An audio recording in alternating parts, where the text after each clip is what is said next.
come to you. Sure. Hello, my name is Elvis Chinwosu. I am the leader for Nigerian for Peace and Justice Initiative Taker. But I'm also a Norwegian with Nigerian descent. So I run the African Cultural Awareness in Norway. And we have, for a lot of years, worked to promote good governance, democracy, and actually make sure that we transfer not only technology and knowledge, but we also transfer the good values that we often learn in the countries of our residents.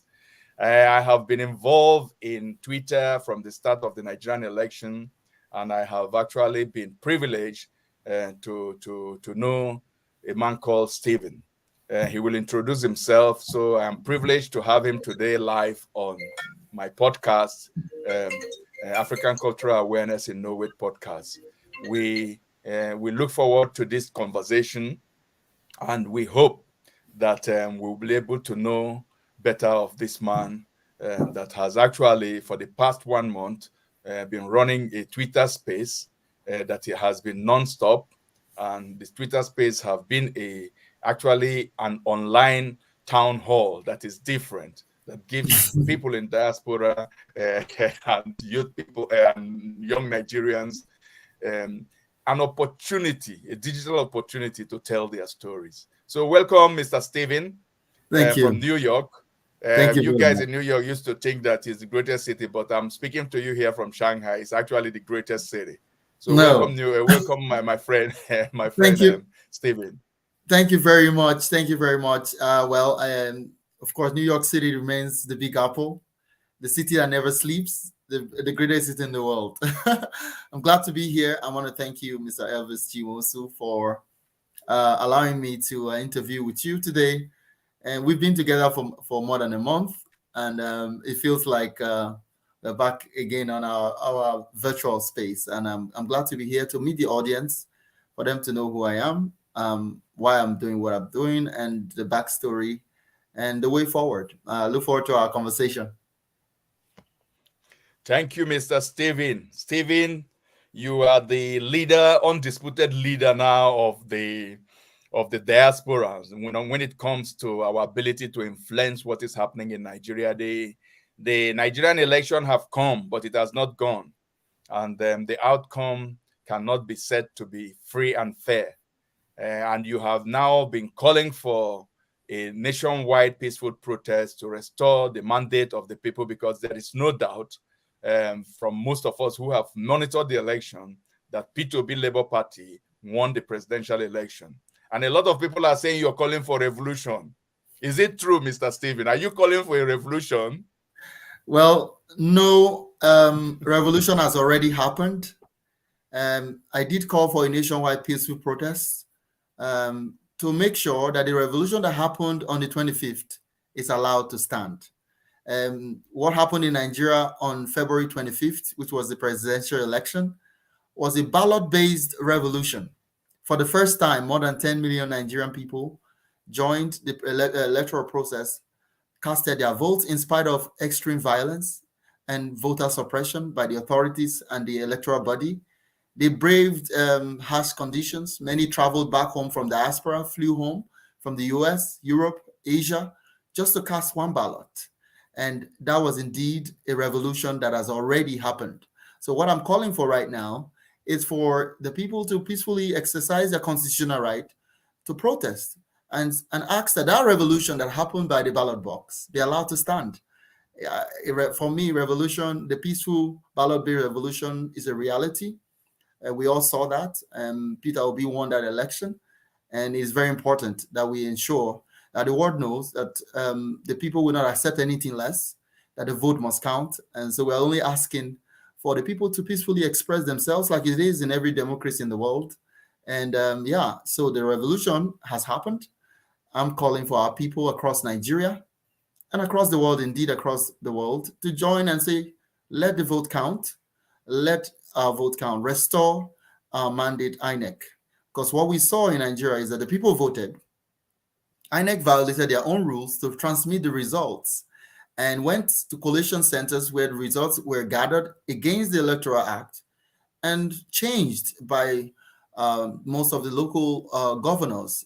And the result that was announced was completely different from the reality on the ground. Many places, because of violence from the political party, APC and PDP, I might add, there were no elections in some parts of the country, and results appeared and were announced by the INEC chairman, Mahmoud Yakub, who was reading from a script.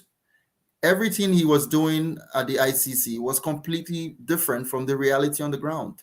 The actual votes show that Peter Obi won this election by a landslide. And as a matter of fact, the winner they declared came a distant third.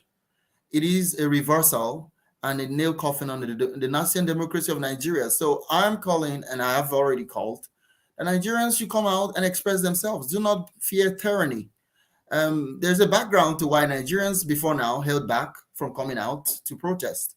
There was the EndSARS that happened in October of 2020, where Nigerian youths came out at that time to say end police brutality. SARS, which is a police department that it was involved with armed robbery and special operations, were brutalizing Nigerian youth. So they protested at that time, naming it EndSARS. It was global.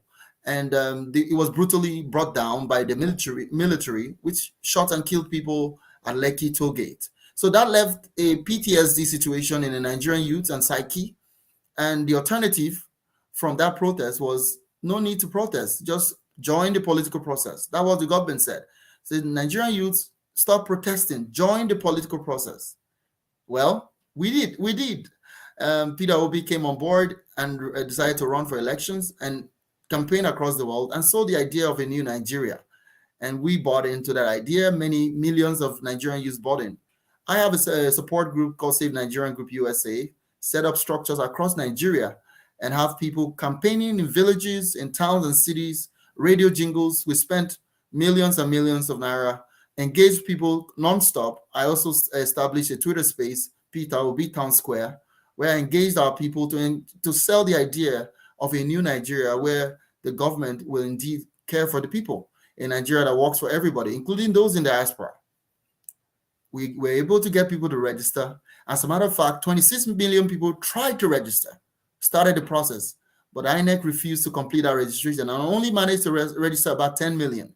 So from the get-go, 11 million, about 16 million plus was already denied the chance to vote. But we said, no problem, we will still participate. Peter Obi campaigned across the country. Our people, my support group was everywhere where he went. And we also did a lot of campaigning. And he sold himself because he spoke to the issues. He talked about capacity, character, and competence, 3 C's. He didn't talk about tribe. He didn't talk about my turn. He sold himself to the Nigerian people. And that idea was brought across from the north to the south to the east to the west. Peter Obi got more votes from every other region than all other candidates. And he emerged. But the results were changed at night by violent, greedy politicians. The one that is parading himself right now as president-elect was not elected by anybody. As a matter of fact, he's so unpopular that when the results were announced at 4 a.m. in the morning, while Nigerians slept, like a thief in the night, in the next morning when Nigerians woke, it was morning across the country. Some young people committed suicide because their hope was dashed. So this rigging of the Nigerian 2023 election is not bloodless. Besides the hundreds that have been killed and thousands that have been maimed that are right now in the hospitals, many took their own life in desperation. Some broke their permanent voters card. Some have decided to leave the country. It is a travesty what has happened, and I'm sure the world will not have it. The Nigerian people will not have it either. The obedience that voted are saying let the vote count, restore our mandate INEC. That is why we're calling for a peaceful protest to express to the Nigerian government that they will not get away with this. That those that have killed and maimed people will face the wrath of the law. We are not in the 1900s. This is 2023. You cannot do what you're doing right now and get away with it. The world is watching, and we are calling for Nigerians to express their constitutional right to protest. Forget about the brutality and the killings that happen in EndSARS. This is different. The government of the day knows that they cannot get away with killing unarmed protesters. So do not be afraid. Go out there, peacefully coordinate yourself, and express your right to be heard. Right now, the Nigerian government is trying to intimidate people through the APC by saying, don't come out. You may be killed. Remember, EndSARS is all a lie. We reserve the right to protest. While our candidate, Peter Obi, goes through the court, you're free to express yourself. It is a democracy after all. So that's what we called for. And we are glad it's going on in Abuja, it's going on already in Nasarawa. It breaks my heart to say many of our mothers came out protesting, and some had to even strip themselves naked to show their indignation at the violent rape of our democracy. So much is going on in Nigeria. The APC thought they would get away with it, but they had a rude awakening coming for them. I believe the protest is going to spread across the country, because the country cannot sit back and watch their democracy being destroyed. What happened in this past election is nothing short of a coup, complete coup by people who claim to be civilians. The irony of it all is that the actor here who stole this election through violence and brutality and a lot of vote buying and fraud was one of those who claimed to have fought for democracy. How ironical that the organization that he formed, NADECO, has come to condemn and remove him from the organization, because nobody can fathom the brazen brutality, the effrontery, the audacity at which the APC has carried out their rigging. I believe it will not stand, and the Nigerian people will not have it. Thank you very much. Thank you very much, Mr. Stephen, for that candid summary of what you've done. I would like you to use some minutes to tell me your views of how you saw the Lagos election, the sad use of ethnicity, violence, voter suppression, and how will you summarize the situation in Lagos? And what message do you have for obedience in Lagos who are calling for a protest in Lagos and for a date to be set? How do we avoid that it does not boil down to violence, which we don't want? And what will you say to those people who feel that the attacks on Igbos are a tool or a way by the Nigerian politicians to use ethnicity to actually promote their what they have always done? And I will always when you're saying that, I will also want you to touch on the utterances by some APC spokesmen who have who appear to be very sectional and have actually insisted on dividing us. Let me hear your view about the Lagos election. Thank you very much. Hear your view about that. Thank you very much. Thank you so much. For starters, we are currently hosting a non-stop Twitter space, and thanks to Mr. Elvis who helps out on that space. On Twitter, my handle is Peter Obi USA, and we are hosting the space for Nigerian national peaceful protest. And we are saying one thing and one thing only: let restore our votes, INEC. Hashtag restore our votes, INEC. If you search the hashtag on Twitter, you'll find the space. On that space, the idea was in the presidential election that held on the 25th. We wanted to have a situation room where our support group members and other Nigerians can report situations. We thought by 1 o'clock on that day, according to the INEC rules, the new system was supposed to upload results from polling units. That was the law. That was the rules set by INEC. So anticipation was to hold a space for maximum of 3 days or 4, if there is any delay for any reason, to get those results. And when that did not happen, when it was brutal, what happened when people were killed, people were injured, when results were blatantly changed, the space became a safe space for people to come and express their shock. As a matter of fact, at least 5 persons who came to that space changed their mind from committing suicide. So looking at the emotional trauma that violent rigging was done, there was a palpable tension in the country. And the argument was, remain calm, let's participate in the next elections, which is important, the gubernatorial and the House of Assembly. I saw reason with that. So we went along and hoping that whatever happened on the 25th will not repeat itself. But we had a rude awakening coming for us. What happened on the 18th of March, 3 weeks after the 25th, particularly in places like Lagos, Rivers, Imo, and Akwa Ibom, as well as Kaduna, I might even add Kano, what we saw was horror. Impossible to put in words, but the pictures and images are there. There was no elections in Lagos. There was complete and total brutality across the entire length and breadth of the state. The blood of Lagosians were flowing on the streets. People who came to vote were beaten, some were macheted with machete. Thugs were everywhere in our polling units, chanting war songs, asking people who do not speak their language, which is the Yoruba, to go back home. And those that even spoke, who were they going to vote for? Unless you want to vote for the APC, you dare not approach the polling unit. The few Obedients that dared to even vote were brutally beaten, savagely injured. Many of them have died. Many still remain in the hospital. It was from the length and breadth. Every polling unit was attacked. It is something that is going to be made for the history books. What is worse is that INEC somehow found a way to announce the results, completely made up like they did in the presidential. This time, even worse, they gave themselves quite a lead, and they were dancing on the blood of the Lagosians. Even the United States Embassy have come out to condemn what happened on the 18th of March. It was a sham election. It was a shame. And what is even worse, the actual result, in spite of the violence, shows that GROV won that election. But of course, the votes do not count for the APC. Might make right. Violence is king. They don't respect democracy. They are not Democrats. They believe they can get away with anything. They don't care, even with the clear view of international observers in Lagos. They committed so much brazen a crime that you can even compare them to the bad days of the 1930s in Europe. This was pogrom. This was violence brought about by bigotry and tribalism. As a matter of fact, some of them said to the large Igbo population in Lagos, so go back home. They have no right to vote here. At some point, you would think that Lagos was not part of Nigeria. As a matter of fact, Lagos has been a metropolitan city since the 1800s, before Nigeria. Lagos was once the capital of the country.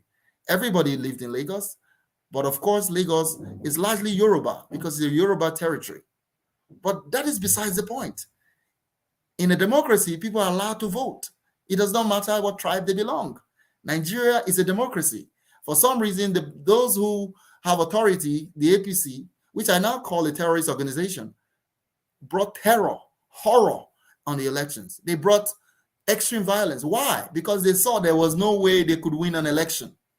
Instead of accepting defeat, they decided to kill people, maim people, brutalize people, just because they wanted to vote the Labour Party and GRV, which is Gbadebo Roads. Before the elections, they made up propaganda, even on my Twitter space, lying that I'm Igbo, and I'm bringing my people to come and take over Lagos. They said I was Peter Obi. I was not Peter Obi. I'm from Edo State. I said on that Twitter space, Lagos. so you're not Igbo. Are you denying now? No, I'm not Igbo. I'm from Edo State. I'm very proud of. I know. But I know we are Nigerians, man. The Constitution gives us that right. The Constitution gives us the right to be. Yeah. But besides, the point is this: they whipped up tribalism and turned the entire thing to Igbo versus Yoruba. Whereas 3 weeks before, a lot of Yorubas, Igbos, all tribes voted against Bola Ahmed Tinubu. As a matter of fact, even in their rigged election, Peter Obi still won in the fake election result they had. The original results showed that Peter Obi had 1 million votes and Tinubu had about 100,000 votes. He could not get 25% of Lagos. That showed that the next gubernatorial elections were going to be a landslide for the Labour Party candidate. They could not have it because to them, Lagos is their property, their piggy bank. So much corruption, so much fraud going on. They could not lose their golden goose that laid the golden egg. Therefore, they brought violence. They first of all brought about a traditional right, which could have held a week before. They postponed it somehow to an election day, doing rituals, slaughtering goats, and threatening people to stay at home, beating people with machete, words, thuggery, all sorts of violence. And the most interesting part was the police was part and parcel of what was going on. The police was watching. The Nigerian police was watching what was going on. Our state has been captured by the APC. They've infected everything they touched. From INEC to the police, to every institution of government, everything is complacent. They watched the maiming and killing of Nigerians. They said nothing, they did nothing. As a matter of fact, it was the police who would even stop you if you tried to even fight back. It was a slaughter. It was a massacre. The world should come and condemn the APC. And as a matter of fact, brand them a terrorist group. They have lost the right to call themselves a political party, because politics is not war. What they brought in Lagos was total war, violence of the highest extreme, killing, shooting, machete. It was like we were back in the dark ages. It was horrendous, nauseating, painful to watch. And that is why Lagosians are crying out and they want to protest. Guess what? The APC is threatening them. If you dare come out peacefully to protest, we'll kill you again. Better stay at home. Better die at home. But Lagosians will not keep quiet. They will come out peacefully to exercise their rights, their constitutional rights, and their God-given right to speak up, because democracy dies in darkness, and silence in an unjust society is violence. They must speak up. They have to speak up. As a matter of fact, everyone should speak up, including the international countries, the diplomats. What we saw cannot be allowed to stand, because if that is allowed, then we are enthroning tyranny. Then we cannot say we are democratic nations. Every democratic nation. Stephen, let me bring you. When you said international communities are speaking up, I think we need also to give credit to the British vice. I don't know whether if he's the vice charge the affairs, who have spoken up, have said that they have seen what has happened in Lagos, and the U.S. mission in Nigeria has also put out a statement, said that they have followed and seen what has happened in Lagos, and they're actually calling for names of those who have incited ethnic violence to report them, so that they can follow them up with visa ban. If there's anything these politicians, they understand. You even see that the so-called president-elect, he's not even in his country that he wants to unite and secure. He didn't say that, though. That it is P2P. And he's all around somewhere hiding. Some say he's in the hospital in France. Some say he's in Saudi Arabia. So I think the international committee have said, yes, have spoken up. But let me just come. Okay. And then when they speak up, they are attacked by the bulldogs of APC, especially one of them, Fani Kayode, a man without credibility, a man who yesterday was in APC and PDP, calling Shetima the principal of Boko Haram, calling Tinubu the drug baron of the world. These are not something I'm making up. These are all over social media. So how do you address that when the people who have contributed billions of dollars to our election process and good governance speak up because they are diplomats, they are attacked? Can you say a little bit on that? Thank you very much for that question. First, I'd like to thank those who have spoken up. Nigerians expect that the mature democracies of the world defend the Nigerian democracy. As a matter of fact, many Nigerians look up to countries like the UK and the United States because they see them as beacons of democracy. So it is commendable that they've come out to condemn what we saw on the 18th of March. That is commendable. For people in the APC who go ahead to attack international diplomats who are saying the truth that is obvious, this is not in secret. This is on video. The evidence is all over social media and even the mainstream media that what happened in Lagos was not an election. As a matter of fact, there was an observer for the election who went back to his country and said what he witnessed in Nigeria was not an election, that it was a crime scene.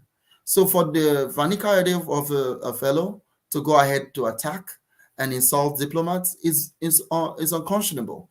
It is condemnable, and I think everywhere, meaning Nigeria, should condemn such. As a matter of fact, he has a tendency of verbal diarrhea. He speaks out of touch. He seems to be living in a different universe. He also found the embers of bigotry. As a matter of fact, one of them, Ononuga, is been cited at the International Criminal Court. I think Fani Kayode will be one of those who will be going to the International Criminal Court because they literally came out to call for violence. They brought bigotry. They reminded of Rwanda. They brought hate. They turned a Yoruba candidate, Badebo Rhodes, to an Igbo person overnight. They fanned the flames of tribalism. They brought hatred. They called for all sorts of attack. They said they would teach the Igbos a lesson. This was just a state election. They turned it into a tribal election. They turned it into war. People like Fani Kayode should be condemned by everywhere, meaning Nigerian, and across the world. Every reasonable person can see that this is the makings of a division that will not all go well for the country. And I think that fellow should not be given significance.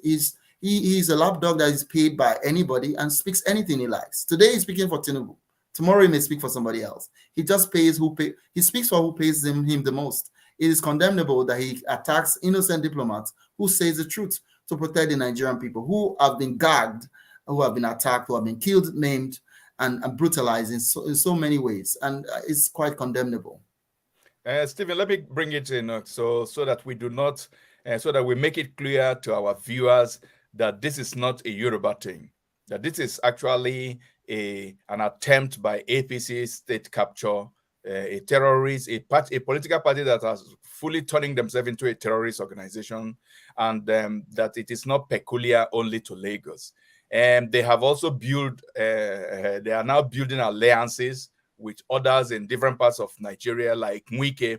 I would like you to use 1 minute or two to describe and tell our viewers how you experience Mwike and what Governor Mwike of Rivers State, and your interaction with Honorable Hilde Dokubo, one of the Labour Party House of Representative, House of Elect, and who today is the leader of the Labour Party in Rivers State. It is a shameful thing what happened in Rivers State. It's also a shameful thing in what happened in Imo State and in Ebonyi State, so that you can also show that this is just not a Yoruba thing. It's just that the APC leadership have in different states used all they can to suppress democracy, to suppress the will of the people, and actually to prevent that historic movement of obedience, where the young people of Nigeria, who make up actually today 75% of the population, because Nigeria is the youngest population, these are the people you and me, diaspora, supported in their drive to organize themselves around P2B, because P2B was the only credible candidate who had the capacity, the compassion, the character, and the competence. And he did not only campaign around the whole of Nigeria, he brought out solutions to the problem of Nigeria that will make Nigeria, he said, I will unite and secure Nigeria. And we all know, without security, without unity, Nigeria will not make progress. There will be no job, there will be no progress. And we all know the dysfunctional state of Nigeria. So if you can also touch on that so that viewers do not think we are making this into a Yoruba issue. Please, thank you very much. Absolutely. I refer you to a lady who came to our Twitter space. Like I said, we've been running a Twitter space. I have been running alongside several co-hosts on Twitter, a non-stop space to get feedback. And one of the contributors on the Twitter space, a Yoruba woman who is from Lagos, she grew up in the north. She came to account for what she experienced on March 18th, which was the gubernatorial elections. Her story was heartbreaking. She said her family moved from the north back to Lagos during the ethnic tribal crisis up north in Nigeria. And she was so shocked to see again what was even worse than what their families flee from. As a Lagosian, she's originally from Lagos State. She saw on election day mobs beating up a man who was from the eastern part of Nigeria, an Igbo man. What was his crime? They said he voted LP. They were trying to kill him. They were trying to hit his head. This Yoruba woman put herself in the line, put her body to cover the man and said, I will not witness this. We will not have this. Please do not kill him. As a matter of fact, they started to beat her. And she said, you can beat me all you want, but you will not kill this Igbo man. So that tells you that this is not about tribe. We have wonderful, welcoming Yoruba people across the movement. The obedient movement is very loud voices and front runners are from the Southwest. As a matter of fact, Peter Obi got more votes than Bola Tinubu in Lagos and most part of the Southwest. So there is no tribal thing here. It is the APC that is the problem. They are so desperate for power that they will find the embers of tribalism and division just to secure power. They use every tool in the box that is wrong. Violence, intimidation, bribery, buying of votes, tribalism, whatever way they can get power, they do it. And that takes me to Rivers State. Rivers State is at par with Lagos in terms of the level of violence.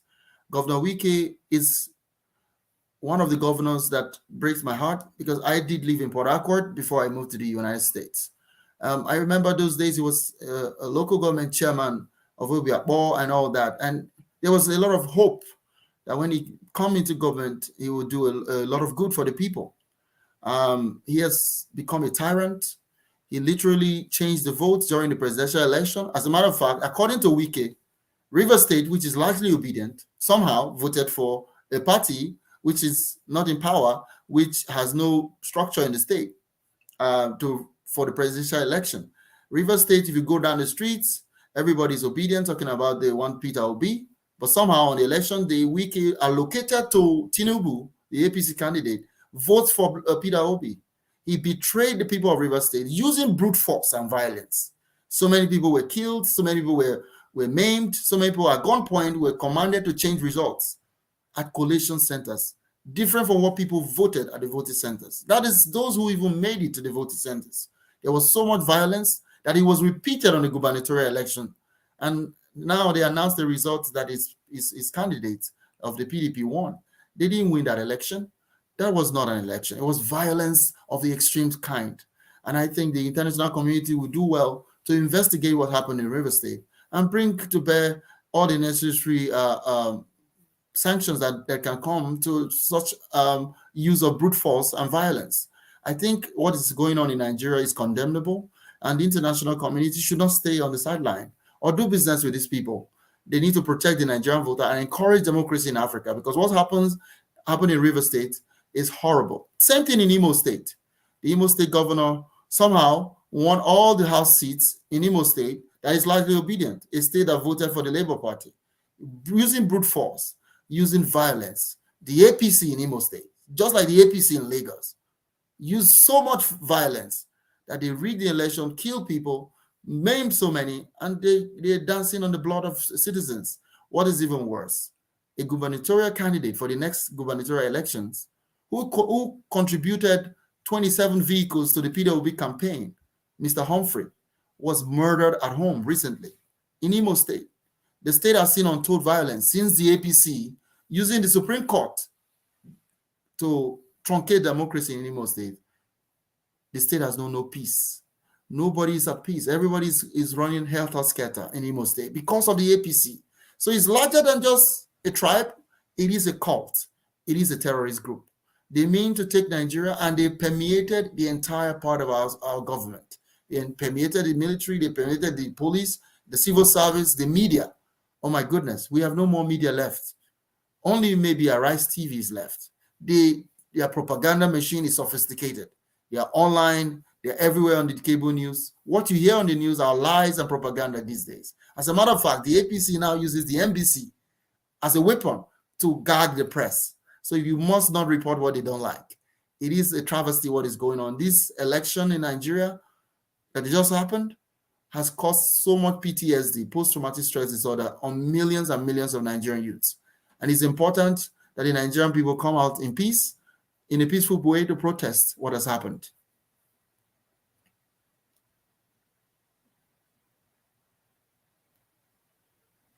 Yeah, if you're there, I am here. I'm here. Thank you very much. Sure. Thank you very much, Mr. Stephen. Right now, on the last note, everything that is on the mind of everybody who looks up to you, because your space now have become the most contemporary, trusted space on Twitter. I'm talking about the Twitter space you run every day. It's a space where Nigerians come to get strength, tell their story, get their resilience enhanced, and get support. And what everybody is asking now is, what's the way forward? Do you have faith in the judiciary?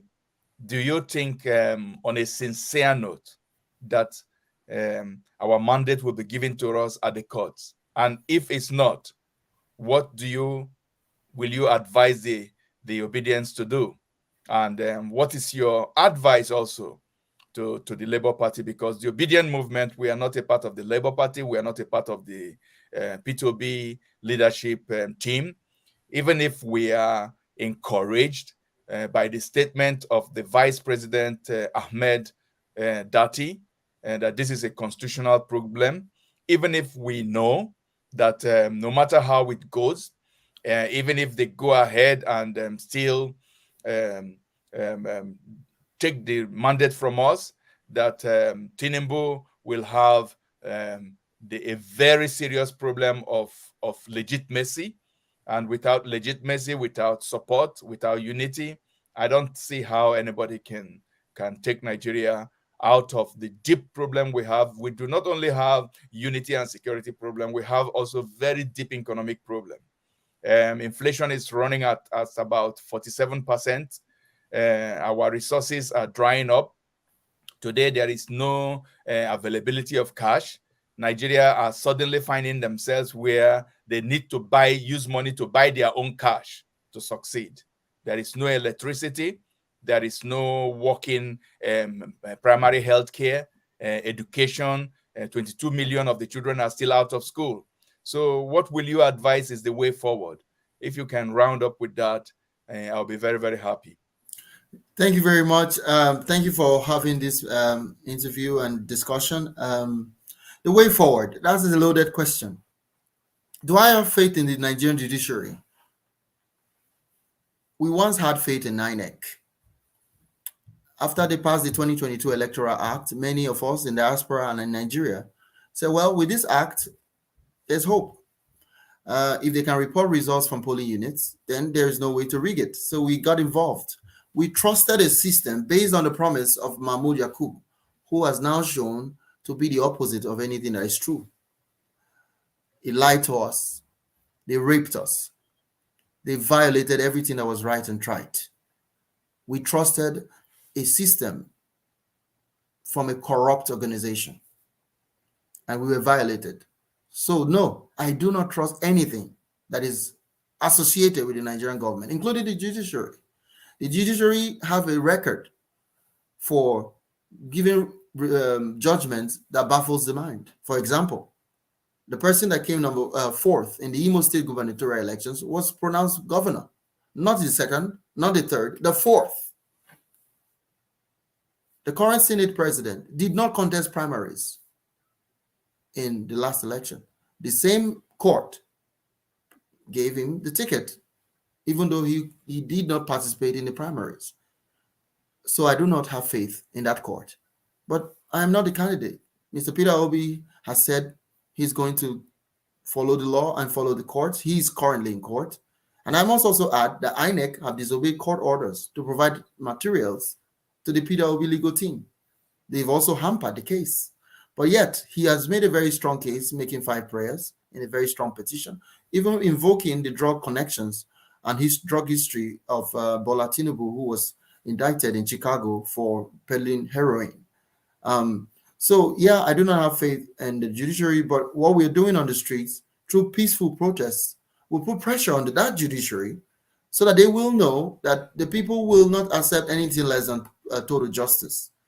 So that is one of the essence of the peaceful protest, to let the judiciary know that the people of Nigeria voted, they want their vote to count.